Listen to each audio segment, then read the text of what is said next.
नमस्कार दोस्तों, ion exchange ने क्वार्टर 1 फाइनेंशियल 27 के नतीजे जारी कर दिए हैं। आइए जानते हैं कि इस तिमाही में कंपनी का परफॉर्मेंस कैसा रहा। इस वीडियो में हम revenue, net profit, market estimate, growth and EP जैसे सभी मेन पॉइंट को डिस्कस करेंगे। सभी आंकड़े लाख में दिए हुए हैं, तो हम करोड़ों में बात करेंगे।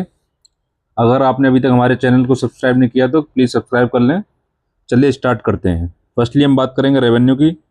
तो पिछले साल कंपनी ने जो रेवेन्यू करा था ऑपरेशन से 517 करोड़ का रेवेन्यू करा था। पिछले क्वार्टर में 813 करोड़ का रेवेन्यू करा था और इस क्वार्टर में 635 करोड़ का रेवेन्यू करा है।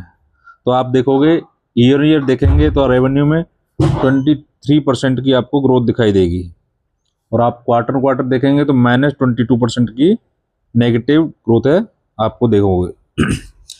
उसके बाद हम बात करते हैं उसके एक्सपेंस की। तो कंपनी ने जो एक्सपेंस करा था पिछले क्वार्टर में 831 करोड़ रुपए का एक्सपेंस करा था। पिछले साल 474 करोड़ का एक्सपेंस करा था और इस बार 633 करोड़ का एक्सपेंस करा था। आप देखोगे तो एक्सपेंस भी आपको ईयर बढ़ते हुए दिखाई देंगे और क्वार्टर आपके थोड़े से एक्सपेंस कम होते हुए दिखाई दे रहे हैं। अब इसके बाद हम नेट प्रॉफिट की बात करें तो कंपनी का जो नेट प्रॉफिट है आफ्टर टैक्स जो होता है, पिछले साल 46 करोड़ का नेट प्रॉफिट करा था।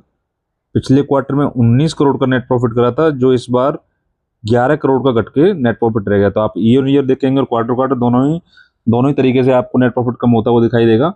अगर ईयर बात करें तो -76% की आपको गिरावट दिखाई देगी और आपको क्वार्टर देंगे तो -42% की आपको गिरावट दिखाई देगी। तो प्रॉफिट बहुत ही वीक दिखाई दे रहा है कंपनी का, इससे काफ़ी वीक दिखाई दे रहे नंबर भी। इसके बाद हम करते हैं इसके ईपीएस की बात। तो पिछले साल कंपनी का जो ईपीएस था 3.8 रुपीज़ का था, पिछले क्वार्टर में 1.5 रुपीज़ का था। इस बार जो घट के 0.9 रुपीज़ रह गया है। तो आपको देखोगे ओवरऑल नतीजे बहुत ही बिल्कुल घटिया दिखाई दे रहे हैं। देखते हैं इसका असर कंपनी पे आगे शेयर पे किस तरीके से रहता है।